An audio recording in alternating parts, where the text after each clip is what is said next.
Hello and welcome everyone to another Comic Movie Marks video. Oh yeah, we got some somewhat controversial comments from Ray Fisher that we'll be talking about, along with the behind the scenes of Justice League and kind of the feeling, or I should say Josstice League, and kind of the feelings that a lot of the actors were having. That's right, the Casualties of Josstice League. Something that's not talked about enough, especially by these bloggers and insiders.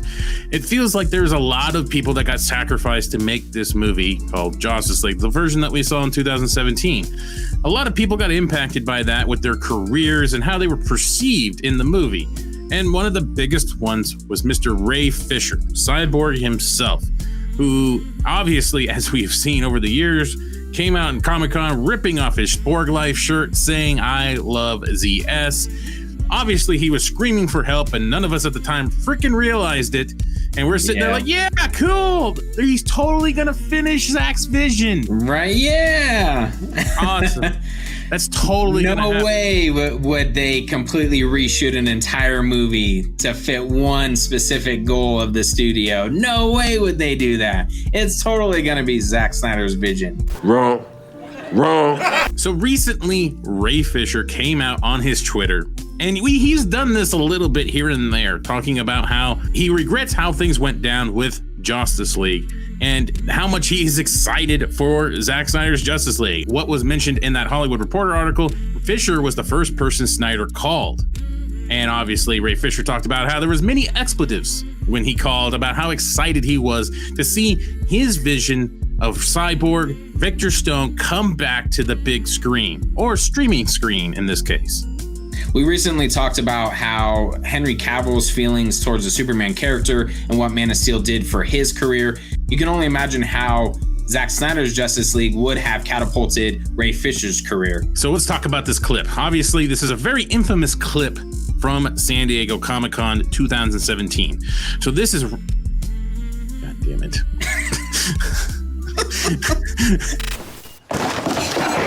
So this is obviously from 2017's San Diego Comic-Con, a very infamous clip here, and a very infamous time for the casting crew of Justice League. This is at the high point of the reshoots. And a fan asked Ray Fisher, how are the reshoots going?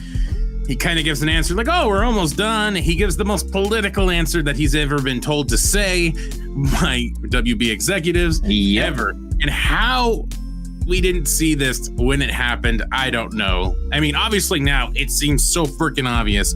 And maybe we did notice it at the time, but we just wanted to kind of like, oh, maybe he's just really misses Zach. And he just really went back there.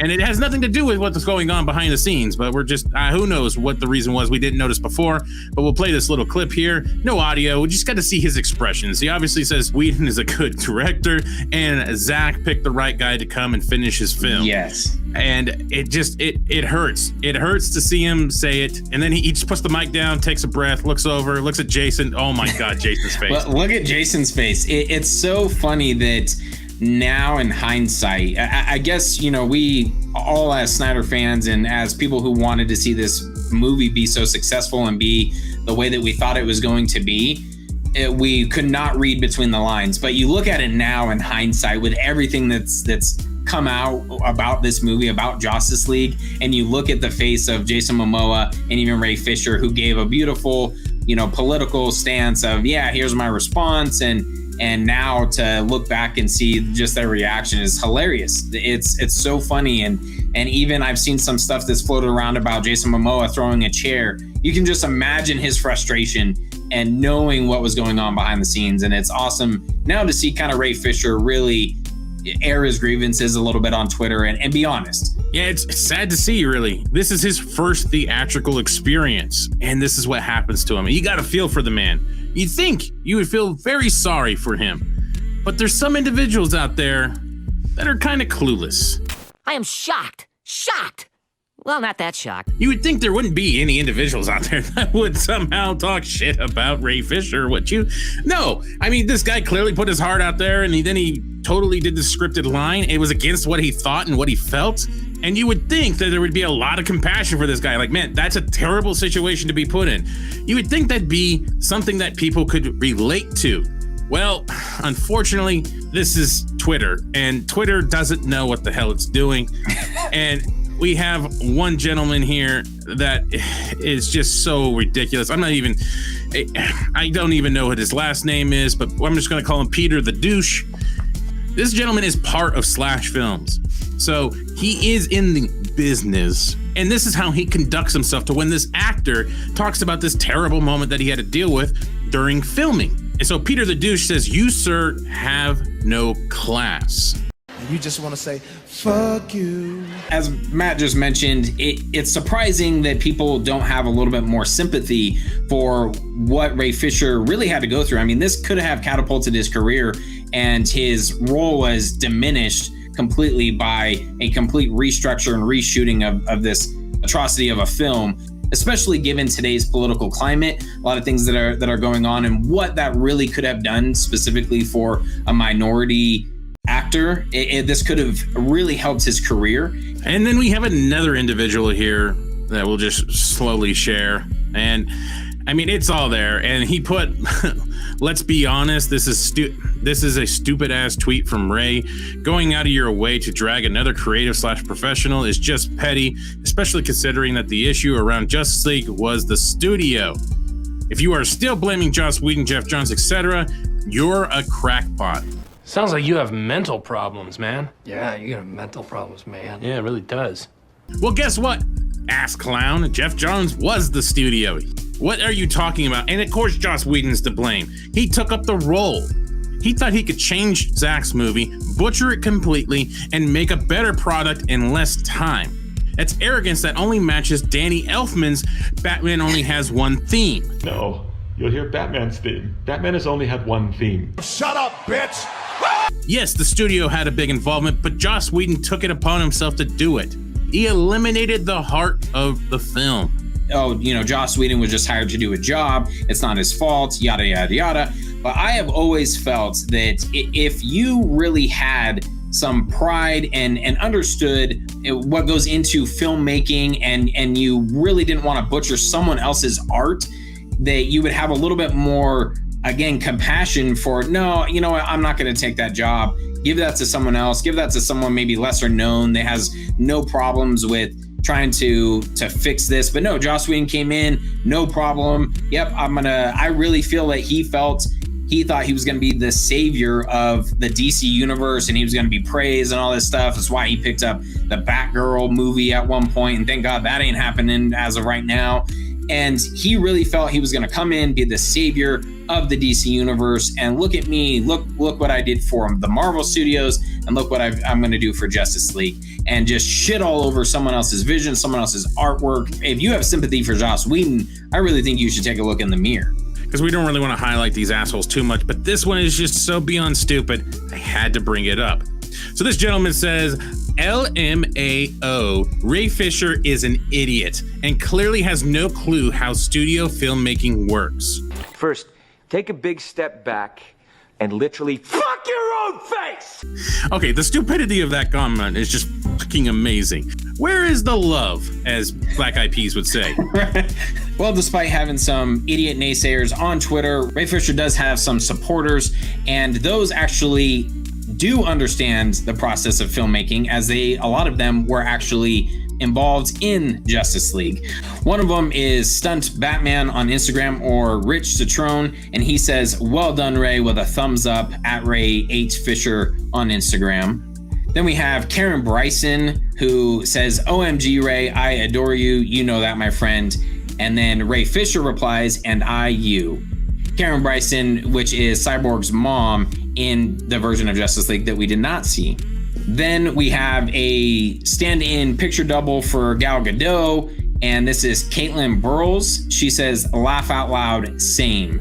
So obviously there seems to be a common denominator here, right? A lot of these individuals that were cut out, these casualties of Justice League, these individuals that were cut out, like Cyborg's mom, Iris West, Ryan Choi, a lot of these individuals were cut out, and they turned to be it turns out they're just the casualties of Justice League in the studio. It just seems to be this unwritten rule in Hollywood: you shouldn't talk shit about what happens in Hollywood. Well, how else these things are going to move on and move forward if people just keep holding everything in? And obviously he wants to talk about it. And I kind of have a feeling that the reason why he talked about it could be in numerous reasons. Maybe something happened to Joss Whedon. Maybe Zack Snyder's guaranteed a very long and fulfilling career for Ray Fisher in any Zack Snyder movie. Or maybe it's looking up and up for Cyborg in general when it comes to possibly being in The Flash, having his own solo movie, and probably being part of Justice League 2 and 3.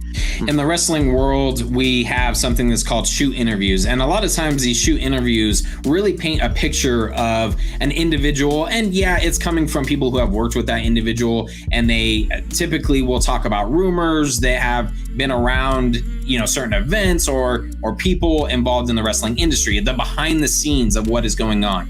And really, I would like to see more of that with Hollywood. It would really give you an idea of who someone actually is that's picking up a movie and decides to shit all over an existing version of it, or maybe it may impact if you want to actually go see a movie, if you know what type of individual that person is.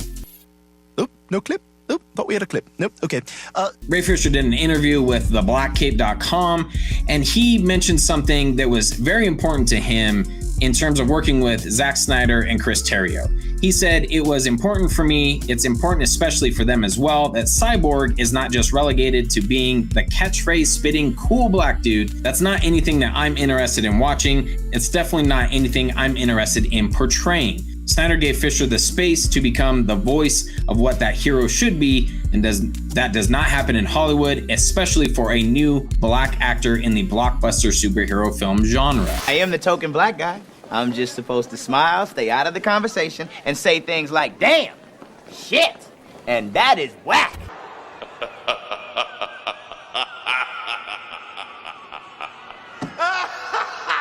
You done fucked up now!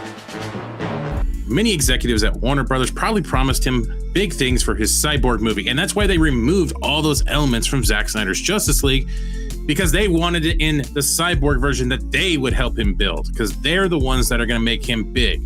Back in August of 2018, Silas Stone, Mr. Joe Morton himself, talked about the Cyborg solo film. He says, "There was more we shot. They completely changed the story. Unfortunately, I can't tell you what the original story is because they might end up being in part of the Cyborg movie. Yes, there was a big change once they decided that they were going to do the Cyborg film. All the work that Ray Fisher, Chris Terrio, and Zack Snyder put into that script, into that story, they pulled out that they were going to use in a Cyborg film that never happened." The thing that I find so fascinating is why some of these individuals are defending Joss Whedon. I didn't really know that he was in the camp to be defended. He's kind of a scumbag. I'm not quite sure why people would be defending him, other than they're like, it needs to be professional courtesy. Professional courtesy? Where is your professional courtesy when it comes to this? It's absent. And now you want to sit there and tell somebody that got completely screwed over by some individuals that they need to have professional courtesy. When you have an asshole like Joss Whedon telling you what to do, telling you to say the line the way it needs to be said. Unlike Snyder, where it was a very relaxed nature, you improvised, you made the scene and made the individual character that you were portraying the way you wanted it to be done. Unlike Whedon, where it was say this line, stand here, act the way you're supposed to act. It's a very different nature when it comes to those two directors. And that's why the cast has always been behind Zack. People always wonder, why did Gal Gadot, Ray Fisher, Jason Momoa, Ben Affleck, all these individuals come out asking for the Snyder Cut? Because fuck Joss Whedon.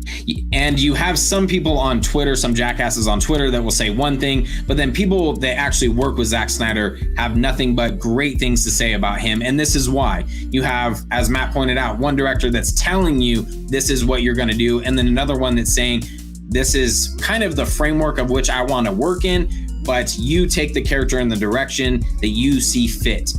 Unlike a director that's a hypocrite and preaches feminist ideas.